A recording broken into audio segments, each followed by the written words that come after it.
தமிழ்நாடு சட்டமன்ற தேர்தல் அறிவிப்பு விரைவில் வரவுள்ள நிலையில் எதையுமே கருத்தில் கொள்ளாமல் வாக்குகளை திருட பாஜகவும் தேர்தல் ஆணையமும் இணைந்து எஸ்ஐஆர் மூலம் குழப்பத்தை ஏற்படுத்த முயற்சிப்பதாக தமிழ்நாடு காங்கிரஸ் தலைவர் செல்வ பெருந்தகை குற்றம் சாட்டியுள்ளார். தேர்தல் ஆணையத்துடைய அறிவிப்பு வரும். ஆகவே இவ்வளவு நெருக்கத்தில் அவசரமாக ஏன் இந்த எஸ்ஐஆர் தேவையில்லை என்பதுதான் எல்லோருடைய கருத்து. உச்சநீதிமன்றத்தை நாடி இருக்கிறோம். இன்றும் காலையில் சென்னையில செயின்ட் ஜார்ஜ் கோட்டையில தேர்தல் ஆணையரிடம் மனு கொடுத்திருக்கிறோம்.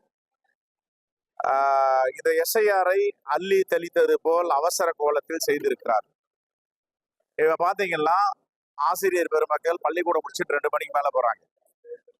அங்கன்வாடி ஊழியர்கள், இங்க அரசு பணியாற்றும் ஊழியர்கள்லாம் கிராமங்கள்ல 2 மணிக்கு மேல போறாங்க. அப்ப எத்தனை மணி வரைக்கும் வேலை பார்க்க முடியும்? 3 மணி நேரம் வேலை பார்க்க முடியும். அதற்கு பிறகு இருடி போயிடுது. இப்ப பனிக்காலம், மார்கழிலாம் வரப்போகுது. என்ன செய்ய போறாங்க அப்படின்னு கேட்டா, குழப்பம் எடுப்பதற்கான முயற்சியை பாஜகவும் தேர்தல் ஆணையம் தொடர்ந்து செய்து வருகிறது. இதை எதிர்த்து தான் உச்ச நீதிமன்றத்தை நாடி இருக்க தமிழ்நாட்டுக்கு எஸ்ஐஆர் வேண்டாம். 2003 இருந்த எஸ்ஐஆர் வேறு. இவர்கள் சொல்வது 2003 எடுக்கப்பட்டு இருக்கிறது. 2003 எஸ்ஐஆரை இவர்கள் பின்பற்றுகிறார்கள், கடைபிடிக்கிறார்கள் என்றால் ஏன் தேர்தல் ஆணையத்துடைய வெப்சைட்டில் இருந்து அதை அகற்றி இருக்கிறார்கள்? பல கேள்விகள் எழுகிறது. ஏற்கனவே எங்கள் தலைவர் ராகுல் காந்தி அவர்கள் பீகாரில என்ன நடந்தது, மகாராஷ்டிராவில் என்ன நடந்தது, ஹரியானாவில என்ன நடந்தது, டெல்லியில என்ன நடந்தது, கர்நாடகா மகாதேவபுரத்துல தொகுதியில் என்ன நடந்தது, ஆலன் கான்ஸ்டுவன்சியில எப்படி ஆன்லைன்ல வாக்குகள் திருட பார்த்தார்கள், இதையெல்லாம் பட்டவர்த்தமாக நாடாளுமன்றத்திலும் மக்கள் மன்றத்திலும் பத்திரிகையாளர் மன்றத்திலும் சொல்லி இருக்கிறார்கள்.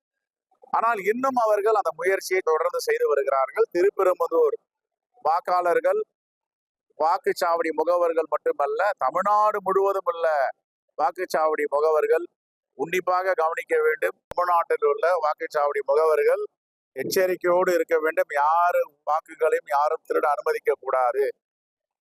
வட மாநிலங்களிலிருந்து இறக்குமதி செய்வதற்கு அனுமதிக்க கூடாது. தன்னுடைய வாக்கை பிறர் போடுவதற்கு அனுமதிக்க கூடாது. இதுதான் பயிற்சி முகாம்னு சொல்லியிருக்கேன்.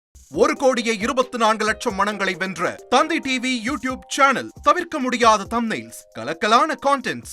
நீங்களும் இந்த குடும்பத்தில் இணைய இப்பவே சப்ஸ்கிரைப் பண்ணுங்க. அசுரபலம் கொண்ட எங்கள் டிஜிட்டல் கரங்களில் உங்கள் விளம்பரங்களை சேர்க்க வாட்ஸ்அப் பண்ணுங்க.